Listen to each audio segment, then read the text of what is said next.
Assalamualaikum warahmatullahi wabarakatuh. Perkenalkan, nama saya Rahma Azhara dengan NIM 223141176 dari Prodi PGMI 2E.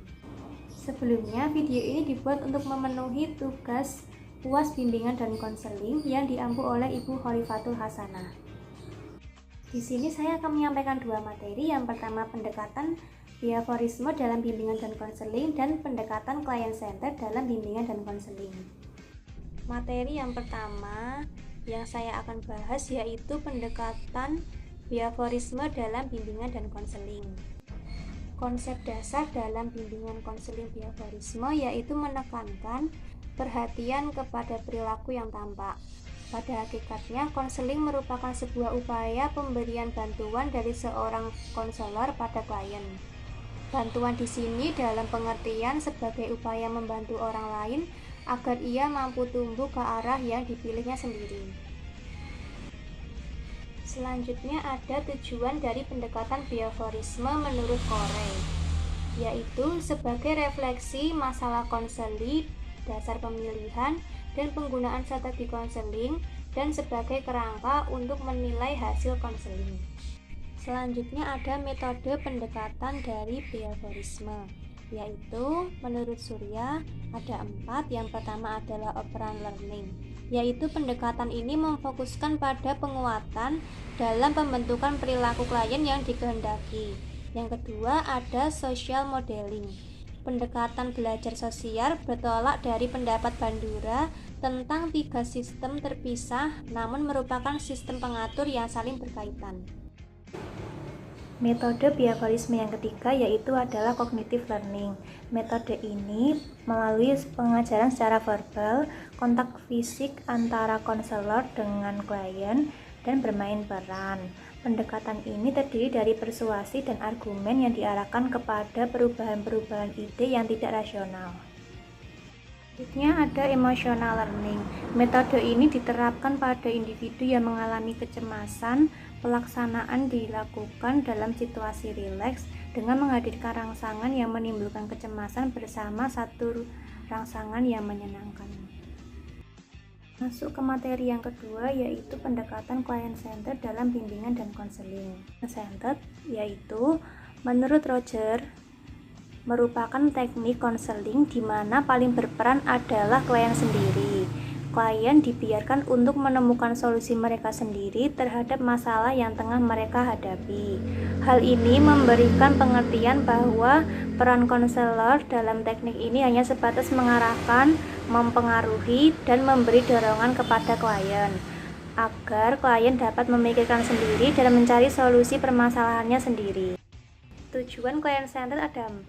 Yang pertama, keterbukaan pada pengalaman. Yang kedua, kepercayaan pada organisme sendiri. Yang ketiga, dapat melakukan evaluasi internal. Dan yang terakhir ada kesediaan menjadi satu proses konseling.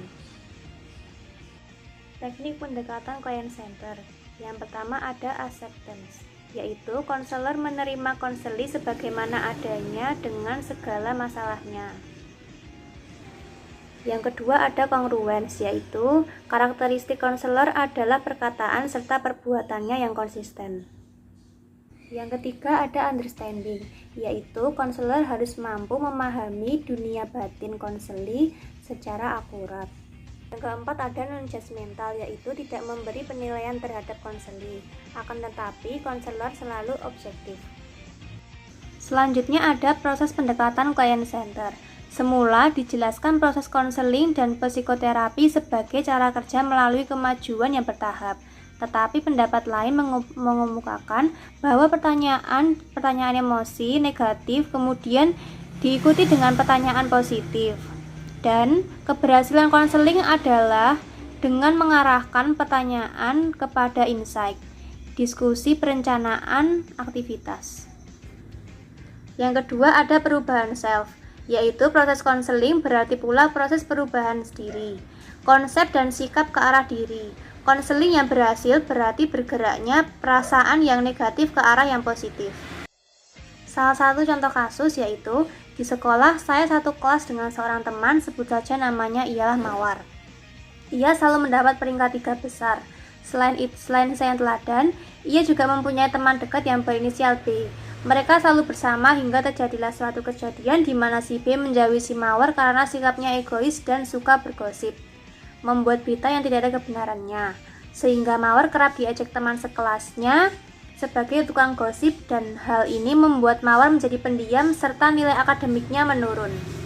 Untuk penyelesaian permasalahan kasus ini menggunakan pendekatan client center, di mana konselor hanya memberi dorongan seperti nasihat atau motivasi semangat dan konseling yang akan menyelesaikan masalah itu sendiri.